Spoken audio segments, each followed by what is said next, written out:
అస్సలాము అలైకుం వరహ్మతుల్లాహి వబర్కాతుహు. అల్హమ్దులిల్లా అల్హమ్దులిల్లాహి రబ్బిల్ ఆలమీన్ వస్సలాతు వస్సలాం అలా రసూలిహిల్ కరీం అమ్మా బఅద్. అఊజు బిల్లాహి మినష్ షైతానిర్ రజీం. బిస్మిల్లాహిర్ रहमानिर रहीम. बहन आयत पढ़ो माँ. أعوذ بالله من الشيطان الرجيم.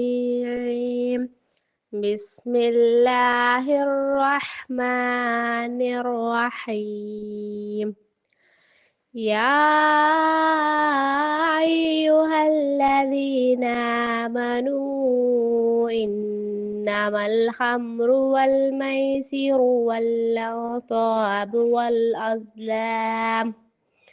والأزلام رجس من عمل الشيطان فاجتنبوه لعلكم تفلحون.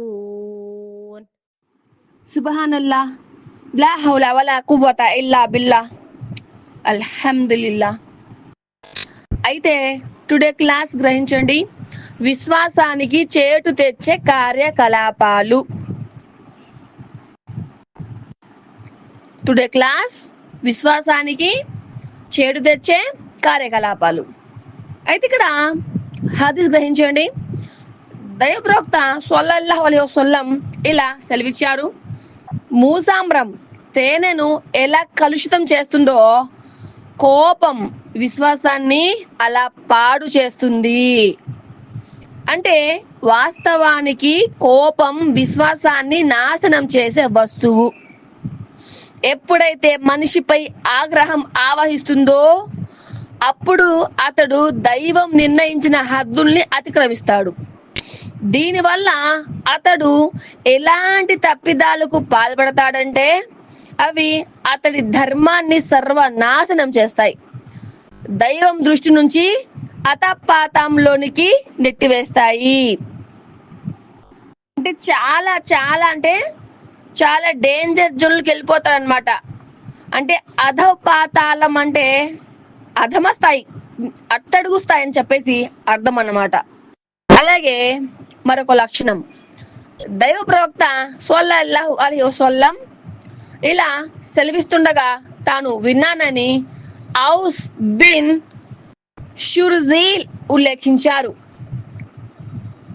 ఎవరైతే ఒక దౌర్జన్య పరుడికి సహాయం చేసే ఉద్దేశంతో అతని వెంట వెళ్ళాడో, అతడు దౌర్జన్య పరుడని తెలిసి కూడా అతను ఇస్లాం పరిధి నుండి వెళ్ళిపోయాడు. అంటే జులుం, ఎవరైతే జులుం చేస్తున్నారో వాళ్ళకి సహకరించిన వారు, జులుం చేసేవారు వాళ్ళు కూడా ఇస్లాం పరిధి నుంచి వెళ్ళిపోయారు.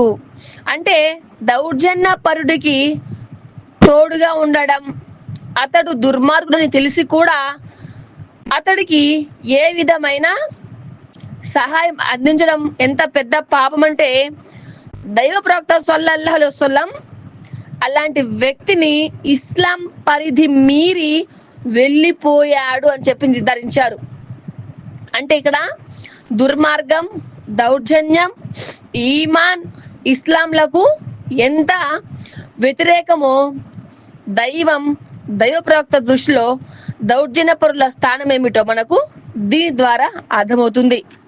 అలాగే మరొక లక్షణం, హజరత్ అబ్దుల్లా బిన్ మసూద్ రదియల్లాహు అన్హు కథనం ప్రకారం దైవ ప్రవక్త ముహమ్మద్ సల్లల్లాహు అలైహి వసల్లం ఇలా సెలవిచ్చారు. విశ్వాసి అసభ్యంగా మాట్లాడడు, ఇంకా అశ్లీలం పలకడు, దుర్భాషలాడడు. తిర్మిజీ అన్నమాట. అంటే దుర్భాషలాడడం, అశ్లీల పలుకులు పలకడం, ఇతరులకు వ్యతిరేకంగా నోరు పారేసుకోవడం, ఇలాంటి అలవాట్లు విశ్వాసికి పూర్తి వ్యతిరేకం. ప్రతి విశ్వాసి వీటి నుంచి సురక్షితంగా, పవిత్రంగా ఉండాలన్నమాట. అలాగే మరొక లక్షణం చూడండి, ఇక్కడ ఇంకొక హదీస్ కూడా వివరిస్తున్నారు. దైవ ప్రవక్త సల్లల్లాహు అలైహి వసల్లం వారిని ఉద్దేశించి, ప్రవక్త ముస్లిం పిరికివాడు కాగలడా అని ప్రశ్నించడం జరిగింది. అవును అని బదిలిచ్చారు.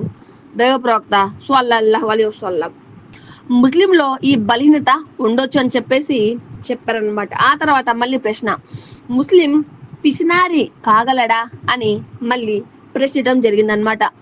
అవును అని బదులు పలికారు ప్రవక్త మహనీయులు స్వల్లల్లాహు అలైహి వసల్లం. ముస్లింలో ఈ బలహీనతలు కూడా ఉండవచ్చు అని చెప్పారనమాట. అయితే మూడవ ప్రశ్న, ముస్లిం అసత్యవాది కాగలడా అని మళ్ళీ ప్రశ్నించడం జరిగిందనమాట. లేదు, కాలేడు, అబద్ధం చెప్పేవాడు మనలోని వాడు కాదు. అంటే ఈమానుకు బరి తెగించే అసత్యపు అపవిత్ర అలవాట్ల తోడు కాలేవు. విశ్వాసం అసత్యాన్ని ఎట్టి పరిస్థితుల్లోనూ సహించదు అని చెప్పారు. అంటే ఇక్కడ పిరికితనం, పిసినారితనం నిజానికి మంచి అలవాట్లు కాదవి, దురలవాట్లే అయినా కూడా అవి ఒక బలహీనతలు, మనిషి బలహీనతలు. అయితే ఒక ముస్లింలో ఒక విశ్వాసులు ఇవి కూడా ఉండొచ్చు, కానీ అసత్యం అనేది ఆ విశ్వాసంలో అనేది ఉండకూడదు అనమాట. అంటే ఒకే ఒరలో రెండు కత్తులు ఇవ్వడం అన్నమాట. అర్థమవుతుందా?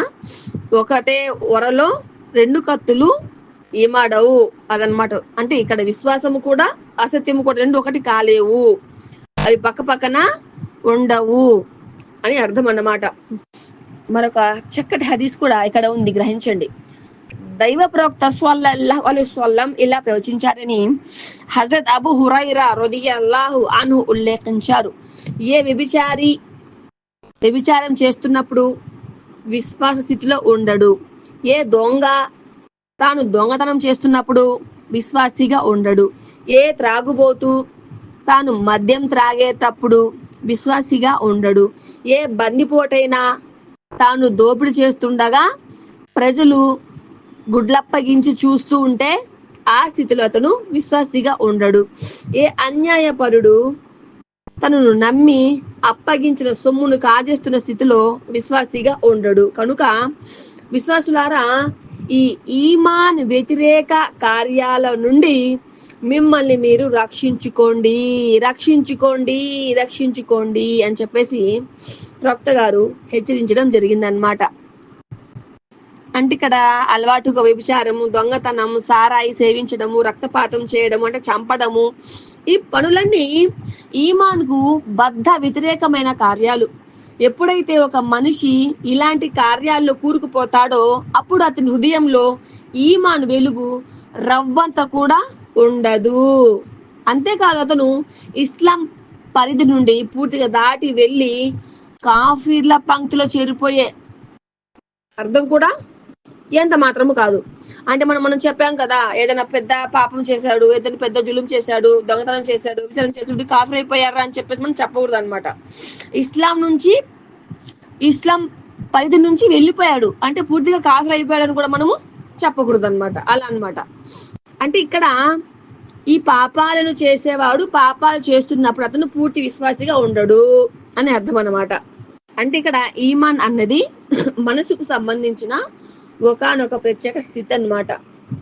ఇది కనుక సజీవంగా ఉండి దాని ప్రకాశమైన కాంతితో మనసు మిరుమిట్లు గొలుపుతున్నట్లయితే అలాంటి మనిషి ఎట్టి పరిస్థితుల్లోనూ ఇలాంటి పాపాలకు పాల్పడడు. మనసులో ఈమాను వెలుగు లేనప్పుడు, ఈమాన్కు సంబంధించిన ప్రత్యేక స్థితి అదృశ్యమైనప్పుడు మాత్రమే అతని అడుగులు అపవిత్ర పాపాల వైపుకు పరుగులు తీస్తాయి. అంటే ఇప్పుడు ఓజోన్ పొరకు రంధ్రాలు పడడం ఎలా జరుగుతుందో అలా మన విశ్వాసాన్ని కూడా బలహీన అయిపోయినప్పుడు మన విశ్వాసం కూడా అరకొరగా తగ్గినప్పుడు ఇలాంటి పాపాలకేసి పనులు చేయడం అనేది జరుగుతుందన్నమాట. అల్హమ్దులిల్లా, ఇదన్నమాట టుడే క్లాస్. ఇన్షాల్లా నేను జీవించుంటే అల్లా ఇష్టపడితే రేపటి రోజున మరి ఒక కొంత అంశంతో మీ ముందు ఉంటాను ఇన్షాల్లా. అల్లా సుబ్హానహు వ తఆలా నా యొక్క చిన్న కృష్ణ స్వీకరించాలి. ఆమీన్ యా రబ్బల్ ఆలమీన్. రబ్బనా తకబ్బల్ మిన్నా ఇన్నక అంత సమీఉల్ అలీం. وآخر الدعوان أن الحمد لله رب العالمين سبحان الله وبحمده سبحانك اللهم وبحمدك أشهد أن لا إله إلا أنت أستغفرك وأتوب إليك. السلام عليكم ورحمة الله وبركاته.